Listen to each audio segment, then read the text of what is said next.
watching KLFY News 10, Acadiana's local news leader. And now, your News 10 forecast first.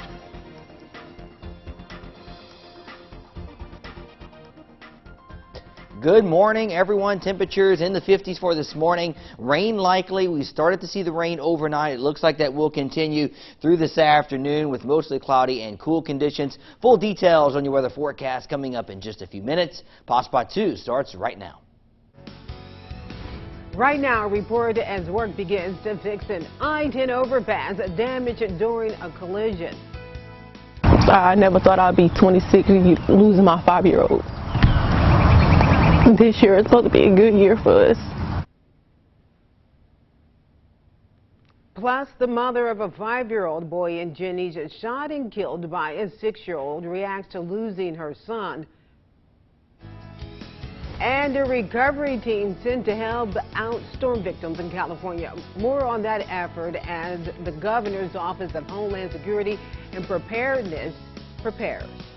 Live from Acadiana, your local news leader, this is Passe Partout. Good morning. I thank you for joining us. A warning for motorists traveling I-10 over the weekend. Several road closures are planned due to a major construction on the I-10 eastbound overpass near I-49. The construction comes 3 weeks after an 18-wheeler carrying an excavator struck and damaged that bridge. News 10's Britt LaFonso has more for us. So tonight we're going to start the process, and phase 1 basically is extracting that damaged section of bridge. So that's what we're going to be doing tonight. Deidre Druryette with DOTD says starting Friday night, I-49 northbound will be closed, and it'll stay closed until Monday morning.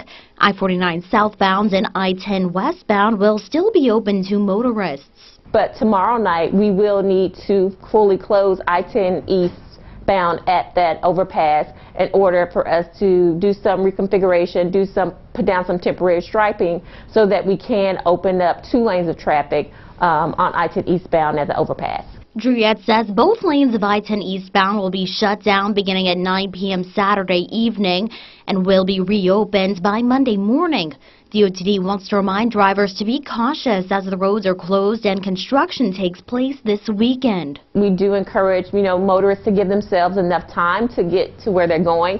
And there will be a lot going on in the area. You'll see law enforcement, you'll see a lot of construction vehicles and, of course, equipment that will be in the area. And it's a lot to look at. But, of course, we want motorists to realize that the main focus should be on the road and just be very attentive to what they're doing and, of course, just be mindful of the drivers around them and just be on the lookout for crews and their equipment when they're driving. That was Britt LaFonso reporting here. For a list of detours you can take while this construction is going on, visit our website. That's KLFY.com. An Opelousas woman arrested Friday charged with negligent homicide. In the July of 2022, Candace Charles found her child, a toddler, unresponsive. The child was pronounced dead at a local hospital. The cause of death was found to be an overdose of fentanyl. Now, investigators say they determined Charles abused drugs in her home just this week as she tested positive for fentanyl and other illegal drugs. Also in St. Landry Parish for you, a man is dead after a house on Point Verde Road in Washington caught fire Wednesday. Officials believe the victim is a 64-year-old disabled tenant. State fire marshal's deputies say the age of the home has made this investigation quite difficult. The home was nearly 100 years old, and electrical malfunction is one possible contributing factor. Then 2 adults arrested in the shooting death of a 5-year-old. The child was sadly shot by his 6-year-old cousin. News 10's Rodriguez Taylor talks one-on-one with the victim's mother. I spoke with the mother, and she remembers her 5-year-old son as being a silly person who loved his mother. She says losing him is something she would have never expected. I never thought I'd be 26 losing my 5-year-old. This year is supposed to be a good year for us. I had so much planned. Jaquella Perry says she remembers getting a call from work about her son, Aiden Gaines. I rushed over here. I had my co-worker bring me to the house, and I rushed to the house, yelling for him. They said that They already had taken him to the hospital. Perry says the last thing she said to her son was she would see him after work. I told him, I said, y'all be good. I'll be home later. I'll see y'all when I get off of work. Jennings Police Chief Danny Sims explains 5 children ages ranging from 3 to 6 years old were inside the home without supervision. The gun was actually in a bedroom, and the children went into the bedroom. It was on a dresser, and one of the children picked it up off the dresser and was playing with it and apparently discharged it, and it struck Aiden in the upper chest area. He says the babysitter identified as 26-year-old DeSalms Daniel. Through investigation, they discovered he was under the influence of marijuana and waited 12 to 15 minutes before helping Gaines. Before he rendered aid to Aiden. It was during that time that he stashed the gun under the front porch of the residence. Community members say they are in disbelief at the news. Lord gives you one day, baby. One day. Too fast. Take care of your children. I'm a mother of 6. Just hearing about it is very heartbreaking and just troublesome. I just feel sorry for the parents that kids are involved. I wish I just had it one more time. I don't know how to tell my kids, you know, they brother gone. Police Chief Danny Sims wants to remind parents if they have guns to ensure they are put away safely out of reach of children. In Jennings, Roderica Taylor, KLFY News 10. Authorities say the babysitter, 26-year-old Desmo Lee Daniels, faces several charges, including principal to negligent homicide, 5 counts of cruelty to juveniles, 5 counts of improper supervision of a minor, and possession of a stolen firearm. Another woman who lived in the home, Kirsten Richard, is charged with principal to negligent homicide and possession of a firearm by a convicted felon. New information on the crash that claimed the lives of 3 Southern University band students. The state police say the man whose semi swerved off the road now faces multiple charges. 62-year-old Clyde Gay of Acadiana is charged with 3 counts of negligent homicide. Gay is being held in the Natchitoches Parish Jail. Last month, the crash killed 19-year-olds Tyran Williams and Broderick Moore and 21-year-old Dylan Young. State police say the 3 were on the side of the road changing a flat tire when the Freightliner, drifted onto the northbound shoulder and hit their vehicle. New for you this morning, the state is sending a 4-person recovery team out to help storm victims in California. The team is being sent by the Governor's Office of Homeland Security and Emergency Preparedness and are equipped to remove debris, repair buildings, equipment, and public utilities. Governor John Bel Edwards said the scenes and the conditions in California are something we are far too familiar with. The team will be there for 30 days to help with this recovery effort. Trevor Sonia over in the Weather Center, and we are having some rain here ourselves. Yeah, it's been raining overnight, and it looks like more scattered rain is anticipated through the morning, possibly through the early afternoon, so we'll keep rain chances pretty high through today. Let's take a look at forecast for today. Temperatures will be in the upper 50s with that rain chance of about 70% overall. So current temperatures are in the upper 40s to lower 50s, 50 in Lafayette, 50 in New Iberia.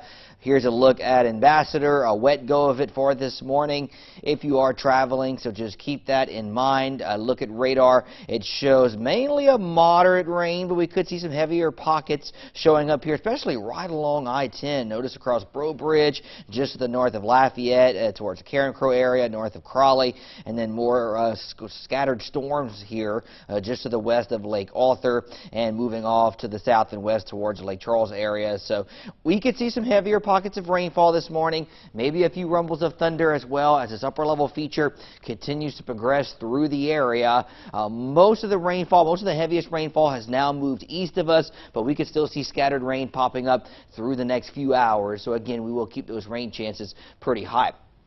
So temperatures in the 50s through the day today. The rainfall, the lack of sunshine, that's really not a good recipe for temperature rise. Notice our future track, it's still showing this rain across the area as late as early afternoon, possibly even through this evening, but it will become more scattered in nature off and on through the day, and then clouds clearing out for tonight. Tomorrow looking pretty good with mostly sunny skies, but it will be cooler. Temperatures in the upper 50s to lower 60s for highs. Here are those temperatures today. Buried somewhere in the mid to upper 50s, falling back into the upper 40s, lower 50s for tonight. So we have been cooler through the past few days, and it looks like that will continue through the next few days as well. Upper 50s, lower 60s for tomorrow. Right near average, though, for this time of year. Nothing too incredibly cold. An easterly wind at 6 to 14 miles per hour for today, but winds switch out of the north and west for tomorrow as another front works through the area, and that's why we're going to see cooler air for both tomorrow and Monday, with lows somewhere in the upper 40s to lower 50s and highs in the upper 50s to lower 60s. So here's the upper level pattern. We have the southwesterly flow overhead now, atmospheric lift, and that's why we're seeing the rainfall today. The main trough moves through for tomorrow, and that's why we get that frontal passage and that northwesterly flow for Monday. But by Tuesday, yet another system works through the area, and this one could be pretty potent. Strong flow aloft, could see the wind shear as well, so maybe a round of severe storms coming in for Tuesday. That's certainly a distinct possibility the way it looks now. And then by Wednesday afternoon, that system will be working east of us, and we'll get northwesterly flow setting up another cool spell for Wednesday, Thursday, and Friday of next week. So I'll put highs somewhere in the mid to upper 50s for today, with the rain likely, 70% chance of it. East winds at 6 to 14 miles per hour. 7-day forecast shows rain chances ending by tomorrow. We're in the lower 60s, upper 50s Monday with the sunshine continuing. Could see a morning start in the upper 30s for Monday, but a quick warming trend for Tuesday. 70% chance for storms. Again, some of those could be strong to severe. We'll be monitoring that possibility. And highs in the mid-50s Wednesday and Thursday with mostly sunny skies, and lows getting back into the 30s Thursday and Friday of next week, so some colder air coming back into the forecast. So speaking of your forecast, here's your KidCaster for this weekend.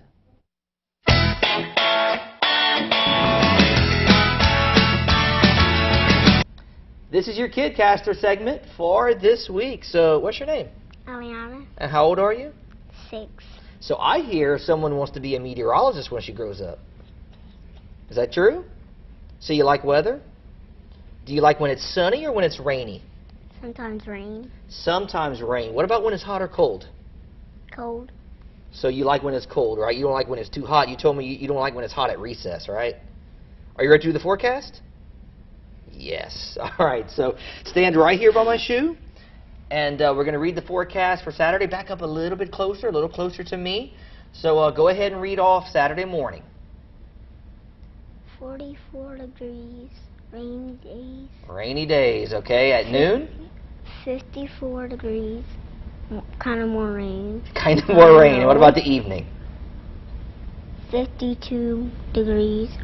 More rain. It's just going to rain all day, right? All right, so this is the forecast. Probably just for 3 days. Yeah, it's going to rain all day. So this is the forecast for the next 4 days. Go ahead and read it off, starting with Saturday. 58 degrees. Storming with rain. Okay, Sunday. 59 degrees. Cloudy days with sun. Okay, Monday. 60 degrees. Sunny and cloudy days. Okay, Tuesday. 67 degrees. Rainy and storming days. I can see why you want to be a meteorologist. That was so good. So get right back in the middle here, and I need you to look at this camera right in front of us and give a big smile to everyone. If you want your child to be on KidCaster, just go to klfy.com and sign them up under the contest page. So wave bye to everybody. Say bye. Bye.